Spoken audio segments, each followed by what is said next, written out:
जय महेश। मेरे जय महेश बोलने के बाद भी आपने ताली ना बजाई तो क्या धर्म पूछकर बजाओगे क्या?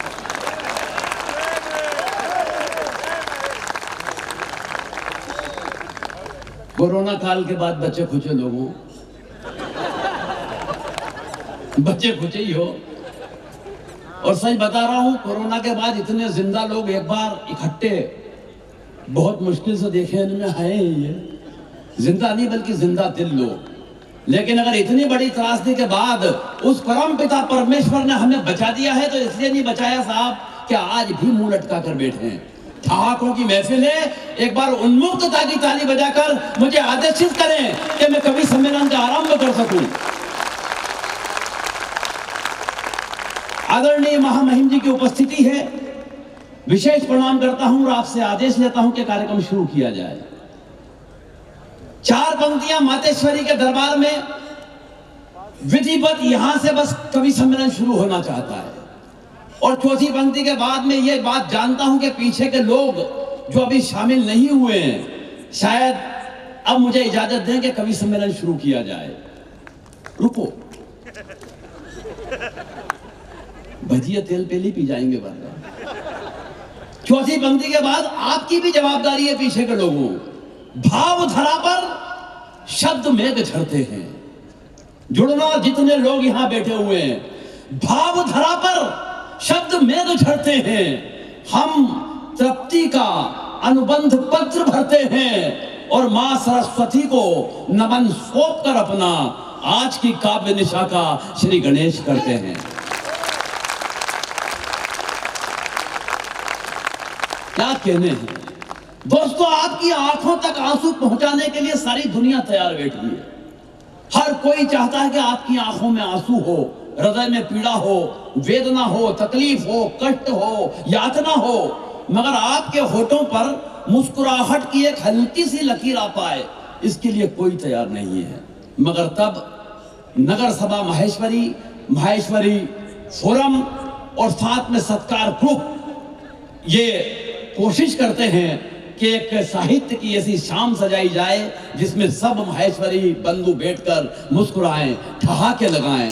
मैं चाहता हूं उन तीनों के लिए भी आपकी तालियां, जो भी कार्यक्रम से प्रत्यक्ष जुड़े, जिन्होंने मेहनत की है, अपने खून से इस कार्यक्रम को सिंचित किया है। बीच में कुछ लोग जो घूम रहे हैं उनसे फिर निवेदन करता हूं कि कृपया कोई अच्छी सी जगह देख के बैठ जाएं, कार्यक्रम यहीं पर है। कई बार मालूम नहीं पड़ता है कि कहां पर है। आदमी घूमते ही रहता है कि कार्यक्रम इतना बड़ा ग्राउंड है तो आदमी को यह समझ में नहीं आ रही है कहां पर है, यहीं पर है। इसलिए बैठ जाइए, बैठकर आप सुनेंगे तो मजा आएगा। और देखो, मैं तो सच बता रहा हूं, फुर्सत निकालकर इतने लोग कवि सम्मेलन के लिए आए हैं, बड़ी बात है, वरना महानगरों में इतनी फुर्सत किसी के पास नहीं है साहब। सच बता रहा हूं, पिछले दिनों मुंबई एक कवि सम्मेलन में गया। कवि सम्मेलन के अगले दिन जब जुहू बीच पर घूमने गया तो मैंने देखा एक महिला एकांत में बैठकर दहाड़े मार के रो रही। मैं उसके पास गया, सहानुभूति पूर्वक तरीके से उसके कंधे पे हाथ रखा। मैंने कहा, बहन जी क्या बात है, क्यों रो रही हैं? तो वो उछलकर खड़ी हो गई, आंसू पोंछ लिए। बोले, कुछ नहीं भाई साहब, पिछले महीने पति ने मारा। मैंने कहा, पिछले महीने मारा और आप अब रो रही हैं? बोले, फुर्सत ही नहीं मिली। मैं कहना यह चाहता हूं कि महानगरों में रोने की फुर्सत नहीं है, मगर आप हंसने के लिए फुर्सत निकाल कर आए हैं। मैं आपको प्रणाम करता हूं। सच बता, धनाढ्य मंच है। जैसा कि बताया गया, पद्मश्री सुरेंद्र शर्मा जी की उपस्थिति इस मंच पे है। वाकई आज यह हमारे लिए भी गौरव की बात है और आपके लिए भी। सुरेंद्र शर्मा जी जिस मंच पे होते हैं वो मंच अपने आप में अद्भुत होता है, अविस्मरणीय होता है। मैं हास्य के उस देवता के लिए पूरे सदन से चाहता हूं कि सुरेंद्र शर्मा जी के लिए, बल्कि पद्मश्री सुरेंद्र शर्मा जी के लिए पूरे सदन की एक बार तालियां फिर उठ जाएं ताकि हम इस कार्यक्रम का आगाज कर सकें। बिल्कुल, उधर आवाज तो बराबर आ रही ना सबको? हाँ, बस आपकी भी तालियां यहां तक आएंगी तो और अच्छा लगेगा। लीजिए, हम चाहते हैं कि कार्यक्रम आरंभ किया जाए। मातेश्वरी की वंदना में 4 पंक्तियां पढ़ता हूं। मुस्कुराती जिंदगानी चाहिए। अब आपकी जवाबदारी है कि आप कार्यक्रम को कैसे शुरू करवाते हैं। सिंदूर ऑपरेशन हो गया है, उसकी आपको एक अलग से बधाई दे रहा हूं पूरे सदन को। शौर्य और पराक्रम का वक्त चल रहा है। हालांकि आज तो योगेंद्र शर्मा जी की उपस्थिति है, पाकिस्तान को निपटाने का काम ये करेंगे, सच बता रहा हूं। लेकिन उस देश की क्या बात करना जिसकी क्या बिसात। पाकिस्तान को तो खाली एक ही बात समझ लेना चाहिए कि बेटा जितने बजट में तेरे देश की जनसंख्या पल रही है ना, उतना बजट हिंदुस्तान में हम जनसंख्या को रोकने में खर्च कर देते हैं। तालियां कम रह गई आपकी। क्या क्या है पाकिस्तान। लेकिन विषय अचानक उभा। देखो, मैं तो 4 पंक्तियां आपकी तरफ से कहना चाहता हूं जितने माहेश्वरी लोग हैं, और चौथी पंक्ति पहुंच जाए तो थोड़े पीछे तक के लोगों जागना। उससे एक ही बात कहना चाहता हूं कि आबरू गर्भंग की जो तूने मेरे देश की, आबरू गर्भंग की जो तूने मेरे देश की, कौन बीनेगा फिर तेरी अस्थियां अवशेष की। आबरू गर्भंग की जो तूने मेरे देश की, कौन बीनेगा फिर तेरी अस्थियां अवशेष की। और व्यर्थ जाने को है तेरा ये जहर उगला हुआ, क्योंकि हलाहल पीती है संताने महेश की। तब महेश की संतानों के लिए कोई पाकिस्तान नहीं है, कुछ भी नहीं है। आज हास्य की महफिल है, हास्य के 3, 4, 5 कवि यहां पर मौजूद हैं, लेकिन मैं जानता हूं कि एक एक कवि अपने आप में एक 1.5 घंटे का कवि है। समय की सीमा मुझे बता रखी है। मुझे अभी प्रदीप जी ने बोला कि भाई साहब कार्यक्रम 12 बजे तक चलाना है। मैंने कहा भाई साहब कार्यक्रम की 12 क्यों बजाना चाहते हो। बोले बात ये नहीं है राठी जी, कारण बताता हूं। मैंने कहा बताइए। बोले आज तारीख क्या है। मैंने कहा 1 जून। तो इन्होंने बोला कि हमने कवियों की 2 जून की रोटी का प्रबंध किया है, इसलिए कार्यक्रम 2 जून तक चलेगा। लेकिन कार्यक्रम अद्भुत होगा। मैं सारी व्यवस्थाएं पूरी सेट हो चुकी है। पहले कवि को आवाज देना चाहता हूं। पहला कवि, एक तो आपने इतने शानदार पोएट और कवि बुलवा लिए हैं कि जो सभी समापन के कवि हैं। मुझे यह समझ में नहीं आता कि शुरुआत किससे करवाओ, क्योंकि इन्होंने जितने भी यहां बैठे हैं ये सब समापन करते हैं आखिरी में। लेकिन किसी न किसी को तो ये जवाबदारी निभानी है। महामहिम जी की उपस्थिति है, तो मैं चाहता हूं कि महाराष्ट्र के उस कवि के लिए जो हमारे बीच मुंबई से आए हैं, क्योंकि महेश जयंती का कार्यक्रम है और महेश दुबे की उपस्थिति है, तो महेश के कार्यक्रम में अगर महेश से आगाज किया जाए तो क्या बात है। हास्य का वो जादूगर कवि जो हर रात हिंदुस्तान की आवश्यकता बन चुका है, अनिवार्यता बन चुका है, वो महेश दुबे हमारे बीच है। पिछले दिनों उनकी 2 किताबों का लोकार्पण हुआ, फिर भी दिल है हिंदुस्तानी और निंदा रस। तो मैंने भाई साहब से पूछा, मैंने कहा भाई साहब आपने दिल है हिंदुस्तानी के साथ ये निंदा रस कहां लगा दिया। तो इन्होंने मुझे बताया कि हर हिंदुस्तानी के दिल में सिर्फ निंदा रस ही भरा हुआ है। वो महेश दुबे जो हास्य की बातें करेंगे। एक बार पूरा सदन दोनों हाथ ऊपर उठाकर ताली बजाकर आवाज दे, महेश दुबे मुंबई।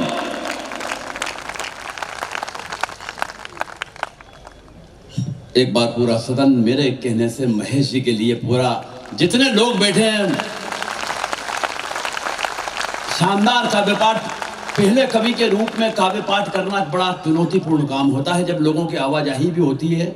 उस स्थिति में अपने आप को कविता से जोड़ना, क्योंकि महेश जी मैं मानता हूं किसी विधा के कवि नहीं है, सुविधा के कवि हैं। हर विषय पे उन्होंने इतना लिखा है, सिर्फ वाह वाह क्या बात है में अगले के 45 एपिसोड आए हैं, 45। इसलिए कविताएं उनकी कमाल है। और आपने जिस तरीके से सुना है, बता दिया है कि कवि सम्मेलन बहुत लाजवाब होने वाला है। भारत माता की जय बोल से लेकर पाकिस्तान की फाइल भी निपटी।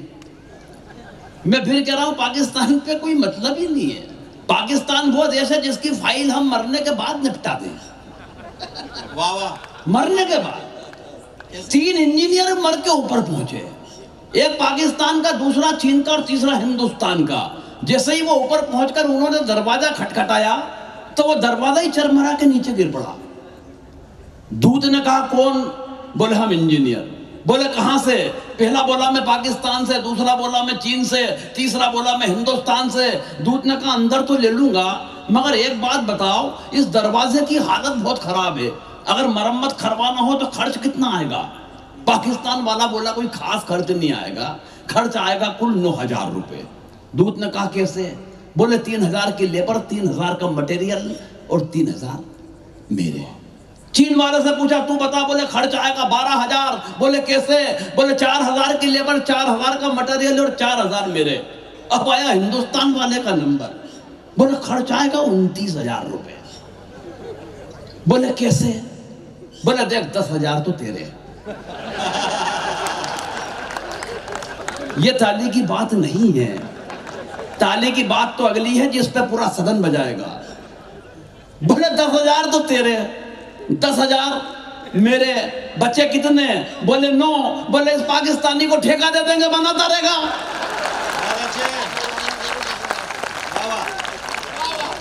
तो हम तो बड़े निपटाने वाले लोग हैं सर। भारत माता की जय बोल एक संस्कारित कविता है, हम संस्कारों की बात मगर कहां कर रहे हैं? संस्कारों की क्या हालत हो गई है? वो रात को 1 बजे जैसे ही औलाद घर आई तो बाप ने उसे जूते पर रख दिया। औलाद ने, बाप मेरी बात सुनो, बाप सुनने तैयार नहीं। बाप ने उसकी जैकेट में हाथ डाला तो 3-4 तंबाकू के पाउच हाथ में आ गए। फिर बाप ने 3-4 जमाई, फिर दूसरी जेब में हाथ डाला तो 2 सिगरेट के पैकेट बरामद हुए। बाप ने फिर दुचाई की, अंदर की जेब में हाथ डाला तो 3-4 लड़कियों के फोटो गिर पड़े। बाप ने आपा खो दिया, आधे घंटे तक ऐसी धुलाई की और बेटा एक ही बात कह रहा कि मेरा बाप मेरी बात सुनो, मेरे बाप मेरी बात सुनो। बाप सुनने तैयार नहीं। पौन घंटे बाद बाप ने पूछा बता कब से चल रहा है ये सब? मतलब मेरा बाप मेरी बात सुनो, मेरी जैकेट ड्राई क्लीन में गई है या आपकी है? तालियां कम रह गई थोड़ी सी आपकी। ये संस्कारों की हालत कर दी हमने देश में। लेकिन तब अब जम गया, अच्छा लग रहा है। महेश जी ने बहुत शानदार माहौल बना दिया है। मैं चाहता हूं, समय की सीमा है और ये बताने की भी का भी समय नहीं है कि समय कम है। हाँ मतलब, और सीमा सचिन के पास है। सीमा हैदर। एक हमारा सचिन था तेंदुलकर, जो गेंद को सीमा पार कर दिया करता था। ये बाध वाला आया जो सीमा पार से गेंद ही उठा लाया। और ताली इस बात पर बजाना कि गेंद भी वो वाली उठा के लाया है जिसमें साथ में 4 टेनिस बॉल मुफ्त में आई है। क्या बात। तो जम गए हैं आप। मैं चाहता हूं अगले कवि को आवाज दी जाए। ये क्रम निश्चित रूप से हम वहां तक पहुंचाना चाहते हैं जहां पद्मश्री सुरेंद्र शर्मा जी हैं। लेकिन मैं चाहता हूं कि हमारे बीच एक हैंडसम आदमी, एक खूबसूरत नौजवान, जिसने अपनी यात्रा एक छोटे से शहर चौथ का बरवाड़ा, जो सवाई माधोपुर का एक छोटा सा कस्बा है, वहां से शुरू की। लेकिन हिंदुस्तान के सबसे बड़े शो में the great laughter challenge show, जिसमें नवजोत सिंह सिद्धू और शेखर सुमन, मेरे ख्याल से बात होगी 2008 की, 17 साल पहले जिसने चैंपियनशिप जीत ली, सीजन 4 था वो। एक बार सुरेश अलबेला के लिए पूरे सदन की तालियां बजे। कपिल शर्मा शो में भी आपने इस सुहावनी सूरत को निहारा होगा। हिंदुस्तान की कई जितनी भी टीवी चैनल्स हैं, चाहे वो कवि युद्ध हो, लपेटे में नेताजी हो, सब में भाई पाया जाता है। मैं 4 पंक्तियां सुरेश अलबेला के लिए पढ़ रहा हूं, थोड़ा माहौल बना देना बस। अकलमंदी हमारे नाम के आगे नहीं जुड़ती, मगर भोले नहीं उतने कि जितने आम दिखते हैं, और भले ही चेक पर दस्तखत करना नहीं आता, बड़ी कारीगरी से हम दिलों पे नाम लिखते हैं। मैं आपके दिलों पर अपना नाम अंकित करवाने के लिए आवाज देता हूं। भाई सुरेश अलबेला, तालियां पूरे सदन की एक बार बज जाएं ताकि उनका मूड बन जाए। वाह वाह।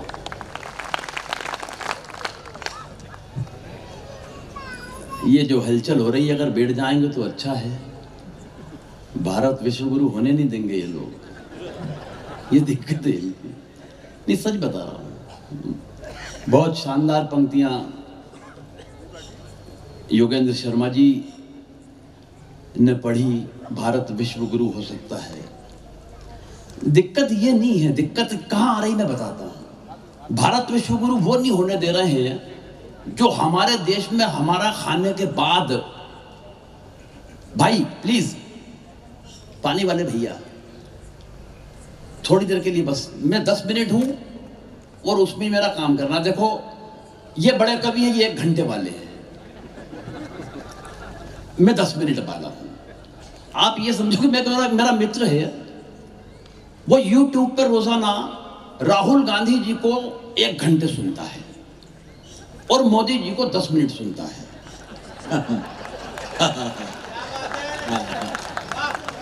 तो मैंने उससे पूछा, मैंने कहा यार राहुल जी तेरे बड़े फेवरेट हैं क्या? बोले नहीं, बात ये नहीं है राठी जी, मुझे मोदी जी की 10 मिनट में समझ में आ जाती है। तालियां कम हैं आपकी। तो बस वो 10 मिनट है मेरे पास जिसमें मुझे काम करना है। मैं कह रहा था सर भारत को सिरमौर होना है और रहेगा, लेकिन जब भारत में एक आवाज आती है कि भारत तेरे टुकड़े होंगे इंशाअल्लाह, सुनी होगी आपने, जेएनयू से एक आवाज आई। देखो ये वीर रस के बड़े कवि हैं योगेंद्र शर्मा जी, ये अपने हिसाब से निपटाते हैं। मुझे मिल गया वही तलवार घुमाता हुआ, भारत तेरे टुकड़े होंगे। मैंने आवाज लगी, मैंने कही हाँ। बोले क्या भाई साहब? मैंने कहा क्या करेगा? बोले भारत के टुकड़े। बहुत बारीक बात कह रहा हूं, अगर बात पहुंच जाए तो मुझे बताना कि मैं माहेश्वरी समाज के जागरूक लोगों में खड़ा हूं। मैंने कहा क्या करेगा? बोले भारत के टुकड़े। मैंने कहा मूर्ख, वो काम करना चाहता है जो हम 77 बरस पहले कर चुके हैं। अभी एक बात बता, 500 रुपए कमाना चाहता है तो उसने तलवार मेरे पांव पे रख दी। बोले हाँ भाई साहब। मैंने निकाला जेब से 2000 का नोट, तब चलता था। बोले भाई साहब ये तो 2000 है। मैंने कहा 500 तू रख, 1500 मुझे वापस ला के दे। बोले भाई साहब क्या बात कर रहे हो, 1500 रुपए मेरी जेब में होते तो क्या मैं भारत के टुकड़े करता? अरे मैंने कहा बाजार जा, छुट्टे करा के ला। 1 घंटे बाद पसीने में तरबतर लथपथ होके वापस आया। बोले भाई साहब कोई नहीं तोड़ रहा। मैंने कहा मूर्ख, अब एक बात समझ ले, जिस नरेंद्र मोदी के बनाए हुए कागज के टुकड़े के तो टुकड़े नहीं करा पाया, उसके हिंदुस्तान के टुकड़े तो कहां से करा? वाह वाह वाह वाह वाह, क्या बात। ऐसा भी समझा सकते हैं, समझाने के अपने अपने तरीके होते हैं, लेकिन ये शौर्य की जमीन है, ये पराक्रम की जमीन है, ये वो मिट्टी है जो महाराणा प्रताप की मिट्टी है। वाह, क्या लिखेंगे हम कविता? हम तो महाराणा प्रताप जी को छोड़ो, हम अगर उनके घोड़े चेतक पर लिखने बैठ जाएं, चेतक पर, तो हमारी कलम कुंद हो जाए साहब।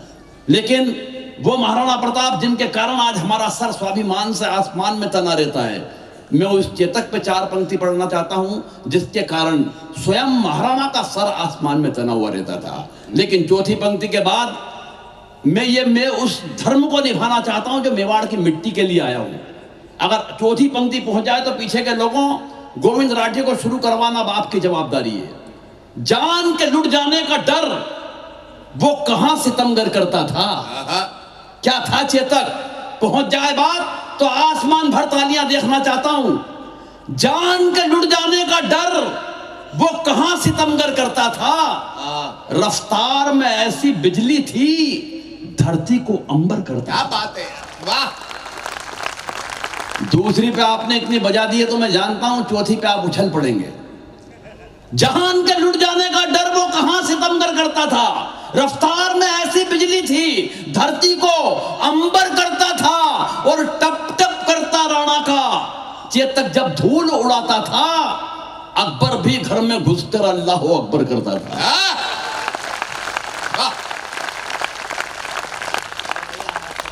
वो मिट्टी है, ये जमीन अलग है। मेरा भाई सुरेश अलबेला अभी कह रहे थे कि यार वो राहुल जी, मोदी जी, देखो ऐसा नहीं है।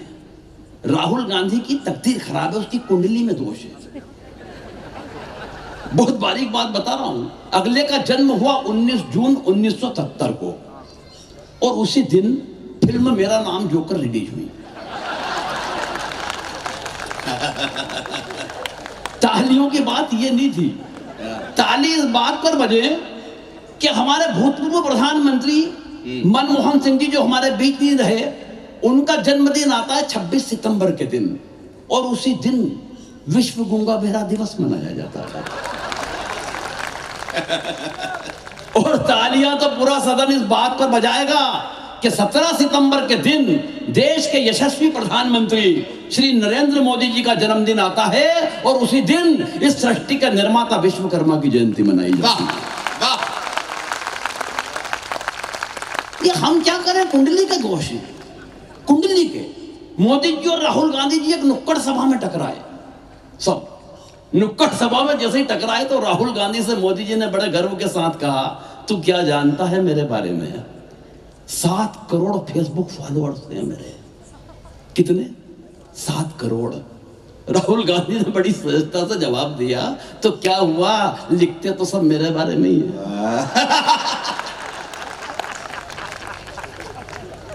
तो सर वो मामला ही अलग है। अभी मुझसे सुरेश भाई पूछ रहे थे, यार राठी जी पत्नी इज्जत नहीं करती, क्या कारण है? मैंने कहा सुरेश भाई ये तो नहीं मालूम कि क्या कारण है, लेकिन यह बात आपने मुझसे पूछकर जो मुझे इज्जत दी है, मेरी 7 पीढ़ी आपकी शुक्रगुजार रहेगी। ये मुझसे पलट के बोले कि आपकी भी नहीं करती। अब फिर एक बारीक बात बता रहा हूं, अगर बात पहुंच जाए, टिप्पणी पहुंच जाए, तो एक हाथ की ताली चाहता हूं, सिर्फ वो ताली बजाएं जिनको बात पहुंच जाए। बात यहां की है, यहीं से दिमाग लगाना। बोले क्या आपकी भी नहीं करती? मैंने कहा एक बात ध्यान रखना सुरेश भाई, अगर हिंदुस्तान में रुपए का मूल्य गिरता है तो उसकी गिरावट हर प्रांत में अलग अलग नहीं होती। वाह वाह वाह, सैल्यूट करता हूं जितने लोग समझे। ये मुझसे फिर पलट के बोले, यार सच बताओ क्यों नहीं करती?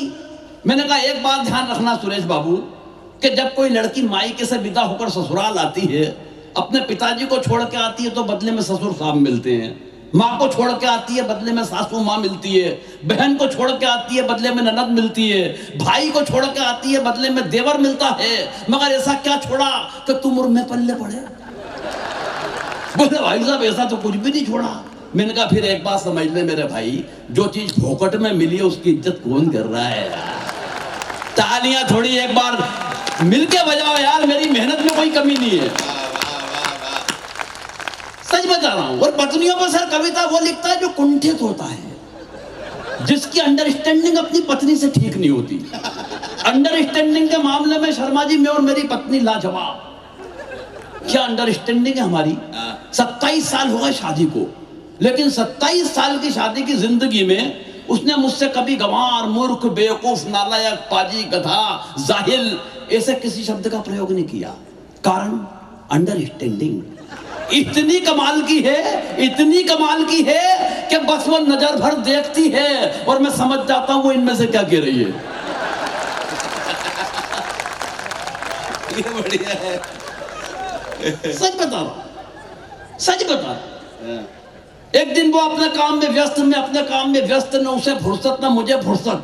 अचानक उसने मेरी तरफ कोई काम उछाला। मैंने कहा देख आज काम मत बता देना, आज मुझे मरने की भी फुर्सत नहीं है। मेरे अंदाज में पलट के बोली आज मर भी मत जाना, मुझे रोने की फुर्सत नहीं है। क्या क्या क्या कविताएं लिखी हैं। एक दिन मेरे सर आ गई, बोला देखो टीवी। मैंने कहा क्या हो गया? बोले फिल्म आ रही है शराबी अमिताभ बच्चन की, पूरी फिल्म में पट्टे ने एक बूंद शराब की नहीं पी, लेकिन जो एक्टिंग की है वो कितनी कमाल की है। मैंने कहा मूर्ख औरत, उससे बड़ा एक्टर मैं। बोली कैसे? मैंने कहा 27 बरस से रोजाना पीने के बाद जो नहीं पीने की एक्टिंग मैं करता हूं। तालियां कम है थोड़ी सी। हाँ मैं यार वो तुझे क्यों दिखाई नहीं देती? सच बता रहा हूं सर। और मुझे तो यहां से जब पत्नी शब्द पे कोई कविता सुनाता है ना, तो मेरे को पत्नी शब्द सुनते ही पूरे शरीर में सनसनी होती है, झुरझुरी आती है, कपकपी छूटती है। मुझे 27 बरस पहले का वो दृश्य याद आता है जब 7 फेरों के वक्त पंडित जी ने कहा कि बेटा ये सिंदूर की डिब्बी लो, इसे खोलो और इसकी मांग भरो। आज जब वो दृश्य कल्पना में आता है साहब, तो ऐसा लगता है कि वो मांग नहीं थी, वो दरअसल नक्सलियों की एक सुरंग थी। ताली तो पूरा सदन इस बात पर बजाएगा कि सुरंग भी वो वाली थी जिसमें मैंने अपने हाथों से बारूद बचाई है। महामहिम जी बड़ा परेशान। मैं तो जब ज्यादा ही परेशान हो गया तो मैंने अपने ससुर जी के पांव पकड़ लिए। मैंने कहा क्या आइटम था यहाँ है, जिंदगी दुश्वार करके रख दी, परेशान करके रख दिया, न जीने में न मरने में। मेरी सारी तकलीफ उन्होंने सुनी, फिर मुझे कोने में ले गए और कोने में ले जाने के बाद जो एक पंक्ति बोली, उसको सुनने के बाद मैं अपना सारा दुख दर्द तकलीफ कष्ट वेदना यातना सब भूल गया और मुझे उनसे सिंपैथी हो गई। वो मुझे कोने में ले जाके बोले बेटा मेरी सोच, मेरे पास तो इसकी भी माँ है।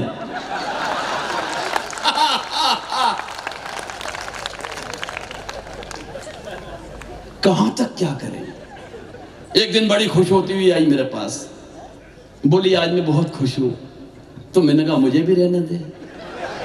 बोले आप समझ नहीं रहे हो, मैं बहुत खुश हूं, आज आप जो कहो वो बना दूं। मैंने कहा भाग्यवान, तूने कह दिया, मैंने खा लिया। बोले नहीं आप जो कहो। बुरा मानने लगी। मैंने कहा चल एक काम कर, जो तू सबसे अच्छा बना सकती वो बना ले। अगली बात पहुंच जाए तो मैं फिर कह रहा हूं जो सुप्त पड़े हुए लोग हैं उनके भी हाथ खुले। मैंने कहा चल जो तू सबसे अच्छा बना सकती है वो बना ले। तो वो मुंह बना के बैठ गई।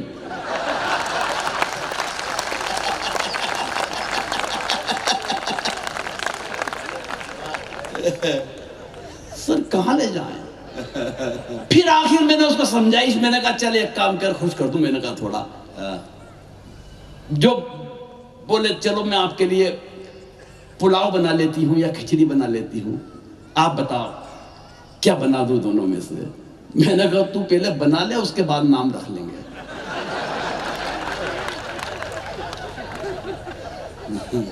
भाई क्या लोग बैठे हैं इधर, सैल्यूट करता हूं। लीजिए, जैसा कि बताया गया कि समय की सीमा है, मैं ये सारी बातें जो मैंने आपसे की इसका कविता से कोई लेना देना नहीं था। ये सिर्फ वो बातें हैं जो मैं आपसे जुड़ने के लिए कर रहा हूं। जैसी मेरी भूमिका बनाई गई कि मैं व्यंग्यकार हूं।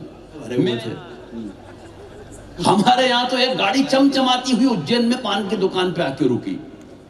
कई लोग, कई नेता निपट गए थे चुनाव में, मगर नेताजी की आदत नहीं जा रही। उनने वो हंडे झंडे की आदत जो पड़ी हुई वो लगे हुए। तो नेताजी की गाड़ी जैसे ही पान की दुकान पर रुकी, गलफदार कुर्ते पजामे में नेताजी बाहर आए, अगल बगल से 4-5 चम्मच बाहर आए। तो मुझे देखकर लगा कि किसी पार्टी के कोई मंत्री हैं। जब मुझे ये समझ में नहीं आया कि कौन से मंत्री हैं, तो मैंने गाड़ी के आगे झांका तो जो नेम प्लेट थी उस पर लिखा हुआ था हाहू प्रजटू। सर मुझे ये समझ में तो नहीं आया कि कौन से मंत्री हैं, लेकिन एक बात समझ में आ गई कि किसी जनजाति के या अनुसूचित जनजाति के हैं। तो मैंने उनके ड्राइवर के गले में धीरे से हाथ डाला। मैंने कहा भाई साहब ये कौन से मंत्री हैं?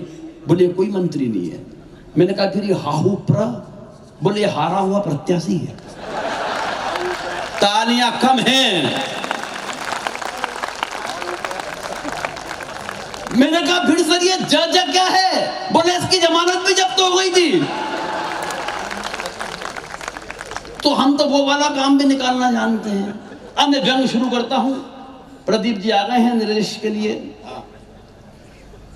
बहुत मेहनत की है प्रदीप जी के लिए। एक बार पूरा सदन जोरदार तालियां बजाए।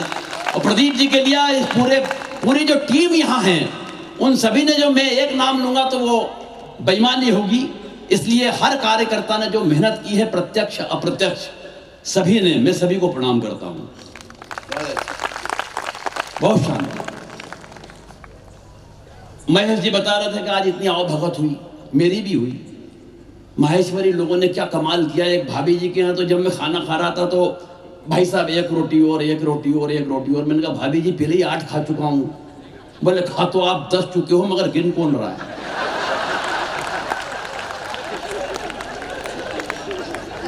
मैं प्रणाम करता हूं। आओ भगत बहुत बढ़िया रही, शानदार मजा आया। व्यंग क्या होता है एक उदाहरण दे रहा हूं। एक 85 साल के बुजुर्ग को फोन आया कि हमारी फला फला कंपनी के शेयर खरीद लो। मैं बहुत बारीक बात करने जा रहा हूं, अब थोड़ा ध्यान मेरे पे रखना। अगर बात पहुंच जाएगी तो व्यंग शुरू करूंगा। 85 साल के बुजुर्ग को फोन आया कि फला फला कंपनी के शेयर खरीद लो, 2 महीने में पकते ही पैसे 3 गुने हो जाएंगे। वो बुजुर्ग बोले बेटा मैं उम्र के उस पड़ाव पर हूं कि केले तक कच्चे नहीं खरीदता। बहुत अच्छे। तालियां व्यंग के लिए थोड़ी सी कम है आपकी। मैं और लाइट करके बताता हूं। हमारे एक बड़े व्यंग्यकार हुए शरद जोशी जी। उन्होंने कहा कि सरकार उन्नति के लिए ठोस कदम उठाती है। अब कदम चूंकि इतने ठोस होते हैं कि वो उठ नहीं पाते। मैंने एक नेताजी से कहा थोड़ा पोले उठाया कीजिए ताकि उठ जाए।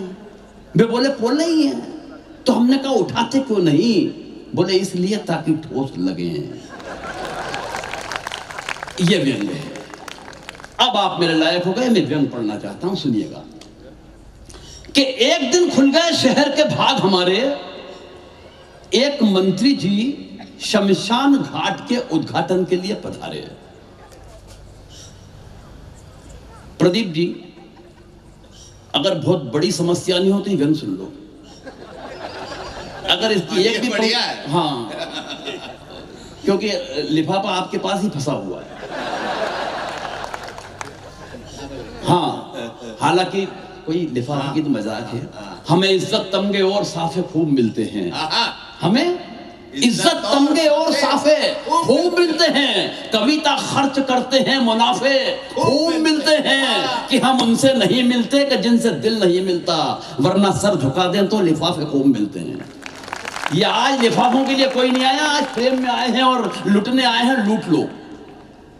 हालांकि इतने भी नहीं हो कि लूट लोगे।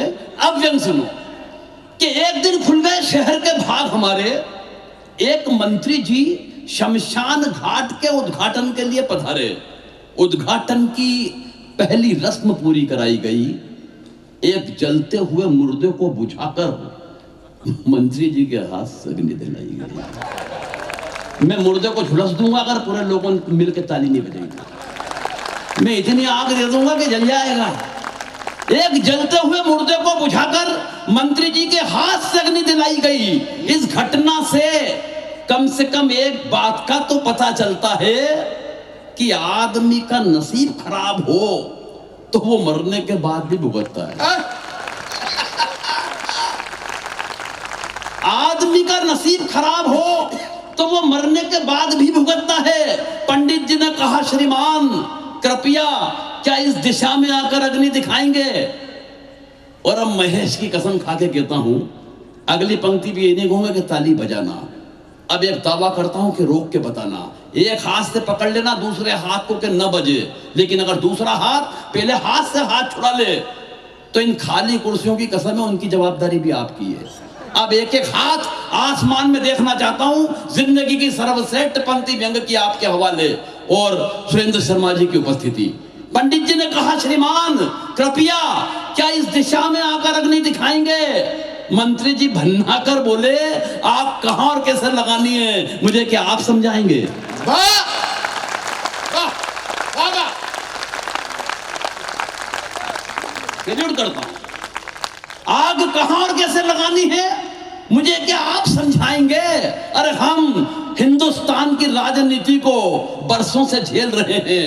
रोजाना विरोधियों के साथ तरह तरह की आग से खेल रहे हैं। और पंडित जी आप तो बुजुर्ग हैं, आपको तो कम से कम ये बात समझ में आनी चाहिए कि आग दिशा देख के नहीं, आग तो हवा का रुख देख कर लगानी चाहिए। नहीं वाह वाह वाह। आग तो हवा का रुख देख कर लगानी चाहिए। अरे इन मुर्दों से निपटने की हमारी समझ को आप बेवजह नजरअंदाज कर रहे हैं। अरे पंडित जी, वो हम ही तो हैं जो 77 बरस से इन मुर्दों पे राज, वाह 77 बरस से भाई इन मुर्दों पे राज कर रहे हैं। काश मंत्री जी को पेट की आग और चूल्हे की आग के बारे में भी कुछ पता होता तो दोस्तों इस हिंदुस्तान का नक्शा कोई दूसरा हुआ होता। क्या दूसरा बात, हुआ वाह। होता, दूसरा हुआ। प्रणाम करता हूं। जिस तरीके से आपने सुना है, एक भाई साहब अभी भी सेल्फी ले रहे हैं। ये दिक्कत है देश की। मोबाइल के चक्कर में हर रिश्ता गहरा भूल गए। प्यारे प्यारे संवादों का वक्त सुनहरा भूल गए और सेल्फिश इतने हुए हम सेल्फी के दौर में बस अपना चेहरा याद रहा, अपनों का चेहरा भूल गए। भाई वाह वाह। तो ये सेल्फी और ये सब आज छोड़ो यार। आज सुरेंद्र शर्मा जी हमारे बीच हैं। एक मिनट का समय बीच में ले रहा हूं। मैं इस अवसर पे भाई गोविंद राठी का आप काव्य पाठ सुन रहे हैं। ये केवल इस बात का प्रमाण है कि गोविंद राठी को देश दुनिया में क्यों बुलाया जाता है, इसलिए इन्होंने ये काव्य पाठ किया है। वास्तव में आज माहेश्वरी समाज ने इस माहेश्वरी समाज के गौरव को केवल इसलिए भीलवाड़ा बुलाया है कि इस मंच पर इनका अभिनंदन होना चाहिए, और इसलिए मैं आवाज़ देना चाहता हूं। आदरणीय रामपाल जी सोनी पधारें, आदरणीय राधेश्याम जी चेचानी पधारें, कैलाश जी कोठारी साहब पधारें और हमारे SN मोदानी साहब पधारें। भाई गोविंद राठी का अभिनंदन होना चाहिए। केवल ये hello,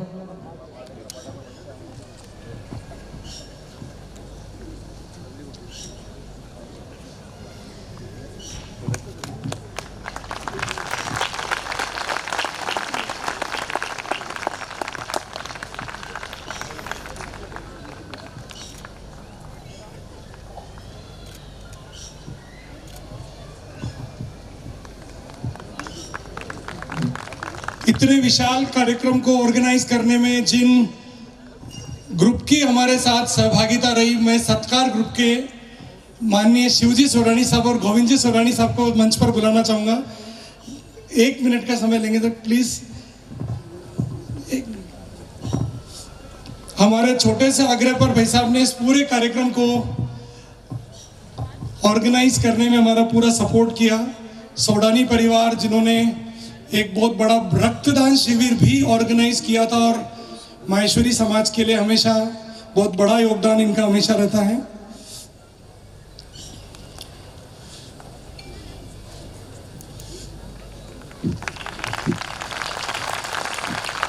Kamal ji Soni, Kaiser group,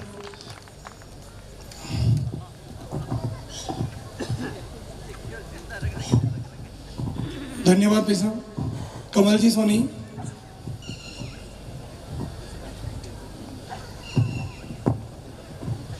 Kamal ji, Kailash ji Soni, thank you for your valuable support. बिना कोई समय गंवाए हम इस कार्यक्रम को आगे बढ़ाते हैं, और योगेंद्र जी भाई साहब से अजय जी बिरला बंधु, अजय जी बिरला बंधु जल्दी आ जाएं प्लीज।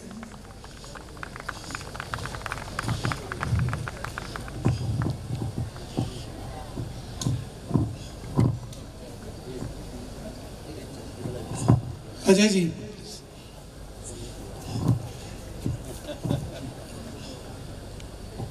Thank you sir. मैं पुनः मंच भाई गोविंद राठी को सुपुर्द करता हूं, क्षमा चाहता हूं। एक बार अतिथियों के लिए पूरा सदन जोरदार तालियां बजाकर अभिनंदन करे सभी का। अगर वो ऐतिहासिक हुआ था तो कवि सम्मेलन फिर 19 साल बाद क्यों हुआ? वो तो हर साल होना था मेरे भाई। तो ये कार्यक्रम अब हमेशा जारी रहेगा, ऐसा भाई साहब ने मुस्कुराहट से बताया है। बहुत अच्छे। लीजिए, अंतिम 4 पंक्तियां और पढ़ता हूं बस मैं अपने काव्य पाठ की, और इसलिए पढ़ना चाहता हूं कि भाभी जी, अंतिम 4 पंक्तियां, अंतिम। मातृशक्ति इतनी तादाद में यहां मौजूद है कि अगर वो पंक्ति मैंने ना पढ़ी तो मुझे भी मन को अच्छा, मन तो ऐसा हो रहा है कि पढ़ती जाओ जिस तरीके से आप सुन रहे हैं। मगर अंतिम 4 पंक्तियां। मेरा एक मित्र है आलोक शर्मा, भोपाल में, उसके घर रुक गया कवि सम्मेलन के बाद। तो मैंने सुबह देखा उसकी 93 ईयर की मदर, 93 वर्ष की माँ बढ़िया हालत में कामकाज कर रही। मुझे बहुत अच्छा लगा। तो मैंने मित्र से पूछा, यार माँ जी के कारण कोई दिक्कत, कोई तकलीफ, कोई परेशानी? मित्र बोला, राठी भाई कोई दिक्कत नहीं है, बस एक तकलीफ है कि रात को नींद में बोलती बहुत है। न जाने उसने किस मुहूर्त में बात कही।